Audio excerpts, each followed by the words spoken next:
दिन के आगे बढ़ते हुए अगली खबर की ओर रुख अपनाते हैं हेमंत बिस्वा। जी हां, असम के मुख्यमंत्री के खिलाफ याचिका पर सुनवाई करने से सुप्रीम कोर्ट ने साफ इनकार कर दिया। यहां अब तक की सबसे बड़ी खबर है, सुप्रीम कोर्ट ऑफ इंडिया ने असम के मुख्यमंत्री हेमंत बिस्वा शर्मा के खिलाफ दायर एक याचिका पर सुनवाई करने से इनकार कर दिया है।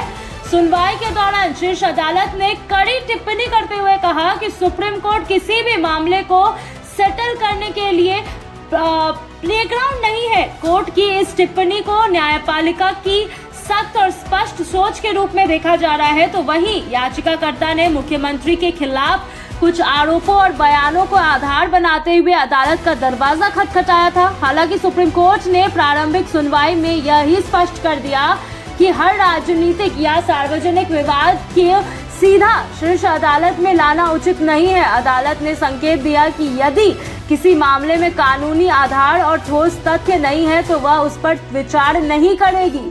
सुनवाई के दौरान न्यायाधीशों ने कहा कि अदालत का समय बेहद मूल्यवान है और इसे केवल गंभीर संवैधानिक या कानूनी पक्षों के लिए ही इस्तेमाल किया जाना चाहिए। कोर्ट ने यह भी कहा कि न्यायपालिका का मंच राजनीतिक विवादों को निपटाने का स्थान नहीं है। इस टिप्पणी को व्यापक रूप से इस संदेश के तौर पर भी देखा जा रहा है कि न्यायालय को अनावश्यक रूप से राजनीतिक मुद्दों में घसीटना उचित नहीं होता है। कानूनी विशेषज्ञों का मानना है कि सुप्रीम कोर्ट का यह रुख भविष्य में ऐसे मामलों पर भी असर डाल सकता है जहां राजनीतिक मतभेदों को न्यायिक प्रक्रिया के माध्यम से सुलझाने की कोशिश की जाती है। अदालत ने यह भी संकेत दिया कि यदि याचिकाकर्ता के पास ठोस साक्ष्य और वैधानिक आधार है तो वह संबंधित निचली अदालत या ऊंचे मंच पर जा सकते हैं। इस फैसले के बाद राजनीतिक हलकों में चर्चा तेज हो चुकी है। समर्थकों का कहना है कि यह निर्णय न्यायपालिका की स्वतंत्रता और निष्पक्षता को दर्शाता है, जबकि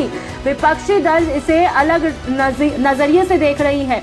हालांकि सुप्रीम कोर्ट का स्पष्ट संदेश यही है कि न्यायालय और उपयोग व्यक्ति या राजनीतिक विवादों के निपटारे के लिए नहीं आ जा सकता है। इस घटनाक्रम ने एक बार फिर यह बहस छेड़ दी है कि लोकतंत्र में न्यायपालिका, कार्यपालिका और विधायकी की सीमाएं क्या होनी चाहिए। सुप्रीम कोर्ट की टिप्पणी यह दर्शाता है कि वह संवैधानिक दायरे में रहकर ही मामले की सुनवाई करना चाहते हैं और अपने मंच को किसी भी तरह के सेटलमेंट ग्राउंड में बदलने के पक्ष में नहीं है।